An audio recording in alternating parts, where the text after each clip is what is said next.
One convention I found in my research was the convention of music videos using fast repetitive shots as the music drops.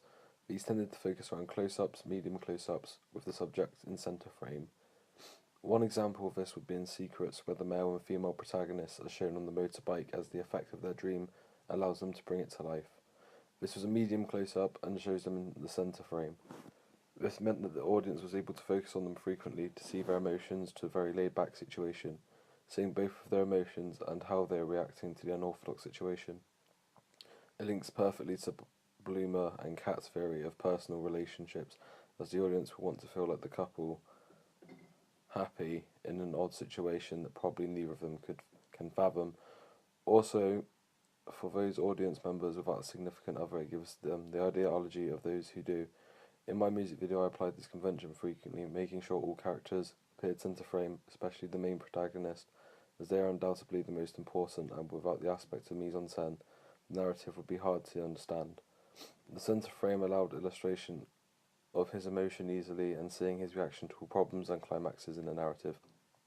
Overall, my music video could also apply another of Bloomer and Kat's theory of personal identity, as by illustrating the main protagonist's emotions, the close-up shots allow the audience to find more about themselves, much like the character is doing, seeing what it is like outside of a relationship. If they have gone through a similar situation or haven't, they will now decide how to react to their real situation or how they react later on if it ever happens to them.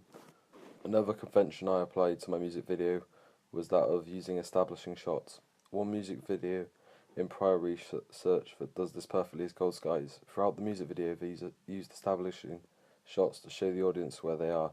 This was clinical as the music video showed them moving around and living in their Volkswagen camper van. The establishing shots then allowed them to show where the couple were, giving the audience a better understanding of the narrative. As the setting changes the context of the narrative, establishing shots are essential. One specific establishing shot in that of the sunset, which doesn't just show placement but time as well. So therefore the audience will understand the time element and that it isn't just done in one day. These are often shown from still frame time lapses showing time passing than rather it being gradual in each shot. I replicated this a lot in my music video with 2 time lapses and a variety of establishing shots every time I change location, once again allowing the audience to follow my narrative with ease.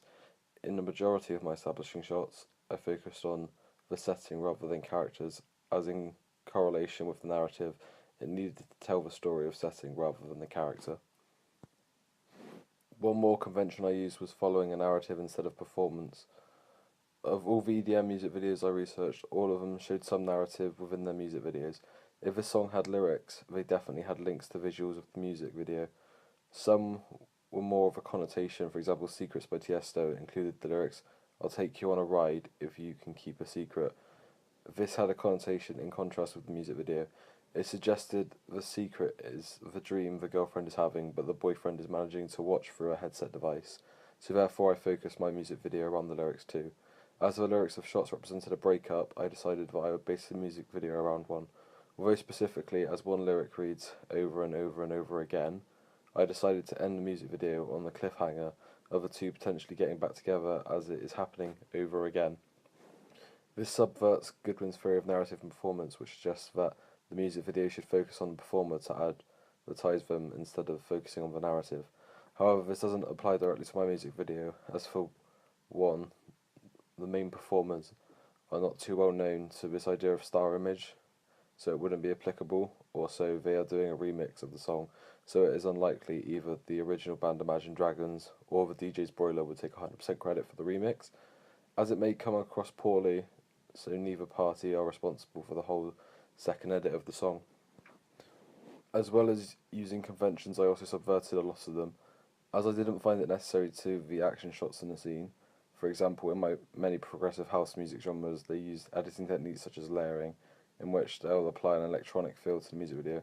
One specific example is Forbidden Voices, where they use a static layer to create the idea of electricity, as it is representing a faulty television.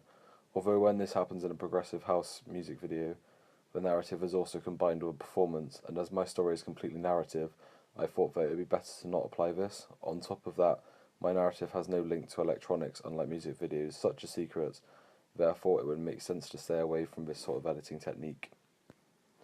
Another convention I decided to leave out of my music video is having more than one protagonist. In the music video narratives that I've researched, the majority of them have at least two protagonists. However, as the lyrics for our music video is based on a breakup, I believe it would be better to focus on one protagonist rather than any other characters. This is clear in our music video, as when at air hop and at the field I make sure to use close-ups of the protagonist's face to see how he is reacting to both the breakup and having fun with his friends.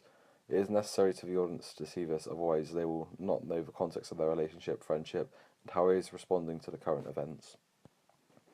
One last form I decided was best not shown in my music video was using specific props, such as in Braveheart, where they use tools to break into an abandoned building and then skateboards and graffiti cans while they are in there. Not only in this music video did they use shots to focus on the props, but they are also used throughout the music video. In my music video, however, I noticed that for one, props aren't really relevant to the story, so it wouldn't be necessary to keep coming back to the close-ups of them.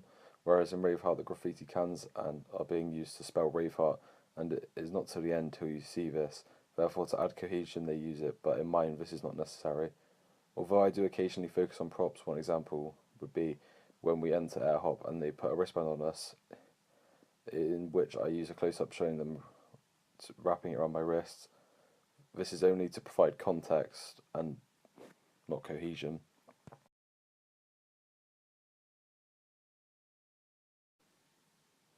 For my main product, I produced and edited a progressive house music video called Shots. The song itself is a remix by Broiler. The original artist was Imagine Dragons. Combined with this, I created a digipack and a magazine advert. To make sure that both complemented the song, I didn't move away from a house-themed digipack or magazine advert. One specific component was an underlying message of speed and time. Within the music video, I created an effect of travel and speed in a fast motion through the use of time lapses. This blurred vision almost created what appeared as the background on the album cover and the background on the magazine advert. Although the background is not a time lapse, it looks like space and almost a dark hole, which holds the ideologies of time and speed. This denotation of speed needs to be enforced, as it goes with the pace of the music that a progressive house artist like Broiler would provide. Also, by using this specific background, it gives the idea of mystery, which is good about an artist, as it will have an audience question them and in turn make the audience want to find out more about the artist. Although this isn't necessary of the task itself, it does show an understanding of how artists would want to be presented and how to make a successful branding theme. Another feature I used on all the ancillary tasks was including the picture of someone in a mask. I did this to create a brand image for the artist, and as on all magazine posters or album covers that I researched, there was either the artist or a logo that could be associated with the artist. This links all the ancillary tasks together and means that if an audience were to stumble across one of them, they would be able to associate them to another ancillary task of mine if then they saw it. Artists such as deadmau5 do this all the time. Mostly every artist uses branding, even unorthodox ones, so it was needed on this task, as it would help promote the artist well. The mask specifically illustrates the album name very well, as it is called Wild Eyes and the mask only illustrates the artist's eyes. It links the same connotation and means the audience will focus on the artist's face as if there is something needed to know about them. Even though there isn't, this doesn't link to the music video but suggests it as a complete narrative and that the characters involved aren't the artist. This is done in a good majority of progressive house music videos such as Gold Skies and Secrets. One more feature I used in my ancillary task to complement the music video was the making sure each ancillary task had a house style. This includes the colour, font and layout schematic of each task. Both the album cover and poster include the same background and colour scheme. On top of this, the font is exactly the same. This once again brands the artist well. If the audience was ever to see the poster and then the album, they had a solid connotation of what the artist represents, as there is cohesion between all the products. On top of all of this, to add confusion and a sense of mystery to the artist, I made sure there was no performance in the music video. As narratives are often used by big progressive house artists, I felt that I would too. This does make sense, as by showing them not perform, which is always at a concert or festival, it means the audience would have to buy tickets to go and see them. It creates more confusion as the artist, in comparison with the characters in the music video, are two very separate ages. Broiler, who are 26 and 27, are much older than the teenagers shown in the music video.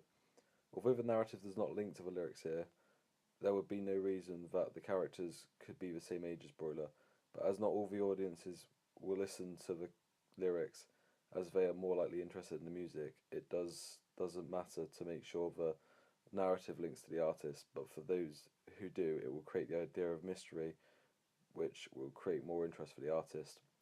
So although it doesn't combine them in the same way it does combine the ancillary task and music video, especially the poster, as this is promoting their album, much like the semantics of the music video is doing.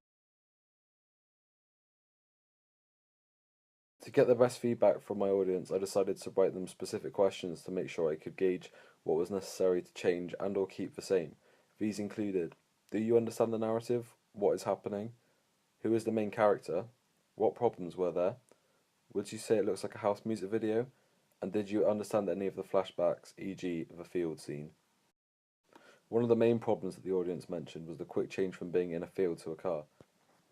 The quick setting change seemed to throw people off of what was happening, as there wasn't really cohesion between the two shots.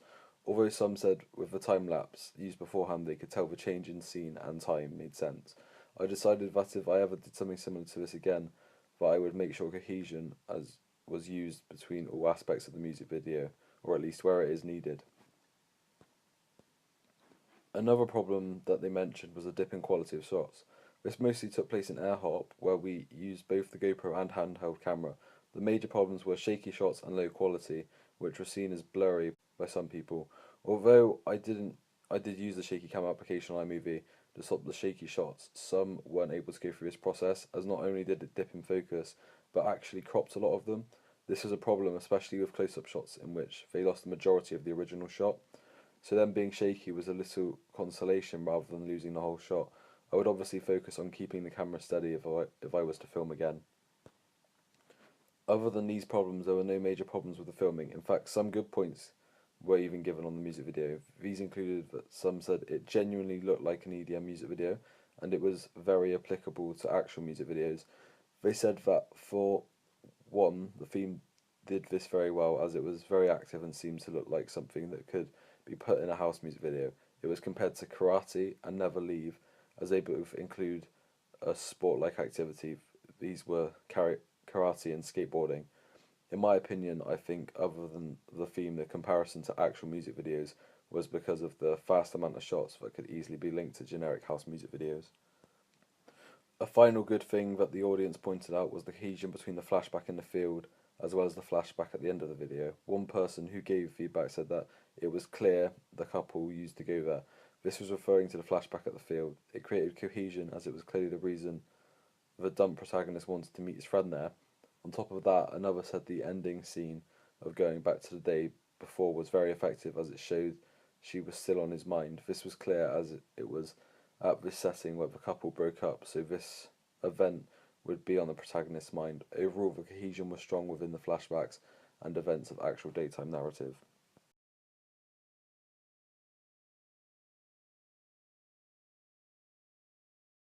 In my research, I used a few media technologies. Obviously, for one, I used Blogger, but I used that throughout all stages of creating and evaluating the music video and the ancillary tasks. The most important ones I used included YouTube, SlideShare, and SurveyMonkey.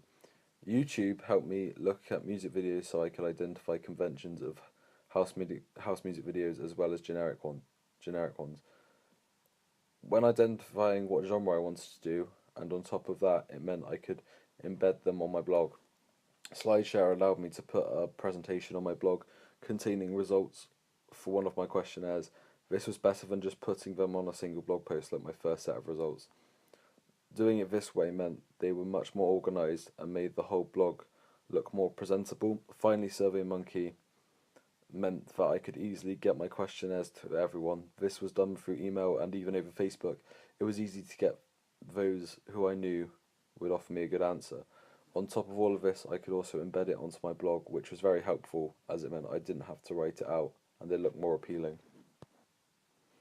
In my planning, I focused more on using technologies that would benefit me writing down information and keeping notes. One big use was Blogger itself, as I could constantly write notes and continue to edit them. They were also very easy to find. Although basic, it proved very effective as I could find what I needed everywhere, even when I was on my phone. I use this for things such as my shooting schedule and what I would need to put in reshoots. On top of Blogger, I also use websites such as Prezi to write out shot lists, as it was very effective in sectioning off each specific shot and once again it looked more appealing to any viewers of my blog, as they wouldn't need to constantly scroll down to find more information. Another basic feature was the use of Gmail, as it meant I could contact Imagine Dragons to see if I could use their song, and also contact AirHop to make sure I could use cameras in their facilities. Whilst constructing the music video, I used a variety of technologies. These included cameras, Photoshop, iTunes, and iMovie.